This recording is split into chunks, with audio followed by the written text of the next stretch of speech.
ഇന്ന് ഞാൻ പറയാൻ ഉദ്ദേശിക്കുന്നത് നമ്മളുടെ വീടുകളിലൊക്കെ കല്യാണം കഴിഞ്ഞ് വരുന്ന മരുമകനായിക്കോട്ടെ മരുമകളൊക്കെ ആയിക്കോട്ടെ ഇവരൊക്കെ നമ്മുടെ വീടുകളിലേക്ക് വരുന്ന സമയത്ത് നമുക്ക് പറ്റുന്ന കുറച്ച് പാളിച്ചകളെ കുറിച്ചായിട്ടാണ്.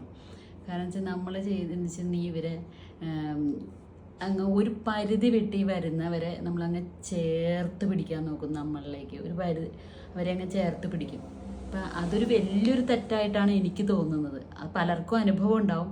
കാരണം അതങ്ങനെ ചേർത്ത് പിടിച്ചതിന് ശേഷം നമുക്ക് എന്തെങ്കിലുമൊക്കെ പ്രശ്നങ്ങൾ വരുമ്പോൾ നമ്മൾ അതുപോലെ തന്നെ അവരെ തട്ടി മാറ്റും. അപ്പം അത് ഇല്ലാതെ ഇരിക്കണമെങ്കിൽ നമ്മളൊരു ലിമിറ്റിന് പോവുകയാണെങ്കിൽ അങ്ങനെ ഒരു സംഭവം ഉണ്ടാവില്ല. കാരണം നമ്മൾ തമ്മിൽ വലിയ അടുപ്പമില്ല, അന്ന് അകലമില്ല, ഒരു സ്നേഹബന്ധത്തിൽ അങ്ങോട്ട് പോകും. അതിനൊരു ഉദാഹരണം ഞാൻ പറഞ്ഞുതരാം.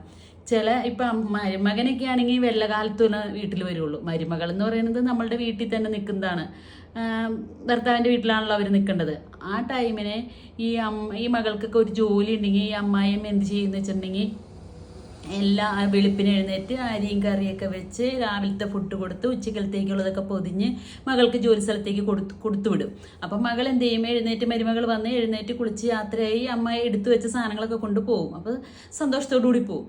ഇത് കുറച്ച് ദിവസമൊന്നും വലിയ കുഴപ്പമില്ലാണ്ട് ഈ അമ്മ ചെയ്തു കൊടുക്കും. കുറച്ച് ദിവസം കഴിഞ്ഞ് കഴിയുമ്പം അമ്മയ്ക്കത് ഇത്തിരി പ്രശ്നങ്ങളിലേക്ക് പോയിക്കൊണ്ടിരിക്കും. അത് മരുമകൾ അറിയുന്നില്ല. അവൾ വിചാരിക്കും അമ്മ അത് എനിക്ക് ചെയ്തു തരാനുള്ള ഇഷ്ടം കൊണ്ടാണ് ചെയ്തു തന്നെ, അതുകൊണ്ട് ആള് അടുക്കളയിലേക്ക് കയറിയില്ല. ഇവരെന്ത് ചെയ്യുന്ന വെച്ചിട്ടുണ്ടെങ്കിൽ പോയി ഇതെല്ലാം കൊടുത്ത് മകളങ്ങ് പുറത്തേക്ക് പോയി കഴിയുമ്പോൾ അവിടെ ഇരുന്നിട്ട് ഒരു നോലോളി, ഒരു കരച്ചിലോ അല്ലെങ്കിൽ ഒരു പ്രാക്കോ ലകളയൊക്കെ ചെയ്യും. എൻ്റെ പൊന്നോ, എന്തോരം ജോലിയാ, ഞാൻ ഇരുന്നിട്ടില്ല. വെളുപ്പിന് എഴുന്നേറ്റത് അതെ ഈ പണികളൊക്കെ ചെയ്തത് ഇപ്പം വിട്ടോളൂ, ആളങ്ങ് പോയോളൂ. ഇവിടെയൊക്കെ നടക്കും, പുറത്തെങ്ങും നടക്കുന്നു. എനിക്ക് പുറത്തൊരു വീട്ടിലൊന്നും നടക്കൊന്നുമില്ല ഞാനായിട്ട് എന്ന് പറയും. മരുമകൾ ഇത് അവിടെ കൊണ്ടു ചെന്ന് ഫുഡ് കഴിക്കാൻ നേരത്ത് ഫ്രണ്ട്സിനോടൊക്കെ പറയുന്ന ഒരു കാര്യം എന്താണെന്ന് വെച്ചിട്ടുണ്ടെങ്കിൽ, ഇതേ എൻ്റെ അമ്മ ഉണ്ടാക്കി തന്നതാ, അതേ എത്ര കുട്ടൊക്കെ നോക്കിയെന്ന് ഓർത്തിട്ട് അവൾ സന്തോഷത്തോടു കൂടി കഴിക്കും. അവൾക്കറിയില്ല അമ്മ ഇങ്ങനെ വിഷമത്തോടു കൂടിയാണ് ഈ ഫുഡ് എനിക്ക് ഉണ്ടാക്കി തന്നെയെന്ന് ആ കുട്ടിക്ക് അറിയില്ല. ഞാൻ ഈ അമ്മായിയമ്മോട് പറയട്ടെ, നിങ്ങൾക്ക് പറ്റുമെങ്കിൽ ഇങ്ങനത്തെ കാര്യങ്ങൾ ഏറ്റെടുക്കുക, മുന്നോട്ടേക്ക് കൊണ്ടുപോകാൻ പറ്റുമെങ്കിൽ. അല്ലെങ്കിൽ ചെയ്യരുത്. എന്തും അധികമായാൽ അത് അമൃതം വിഷമാണെന്നല്ലേ പറയണത്. അപ്പം അതുകൊണ്ട് ഈ മരുമകളുടെ അടുത്ത് ഈ കാണിക്കുന്നവർ സ്നേഹത്തോടുകൂടി ചെയ്യുകയാണെങ്കിൽ ഓക്കെ, സ്നേഹത്തോടുകൂടി ചെയ്യുന്ന അമ്മായിയമ്മമാരുണ്ട്.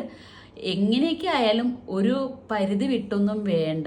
മരുമകനോടായാലും മരുമകളോടായാലും ഇനി തിരിച്ചിങ്ങോട്ടും അമ്മായിയമ്മയോടായാലും ഒക്കെ ഒരു ലിമിറ്റിന് അങ്ങോട്ട് പോയാൽ ഒരു കുഴപ്പമില്ലാണ്ട് ആ ജീവിതം അങ്ങോട്ട് പോകും. അല്ലെങ്കിൽ ഇടയ്ക്ക് വെച്ച് ഭയങ്കര വഴക്കിലേക്കും ദേഷ്യത്തിലേക്കും ഒക്കെ പോകും. അപ്പം രണ്ടു കൂട്ടരും ഈ പറയുന്നതൊക്കെ ഒന്ന് മനസ്സിലാക്കി പോവുകയാണെങ്കിൽ നല്ല കാര്യമായിരിക്കുമെന്ന് എനിക്ക് തോന്നുന്നു.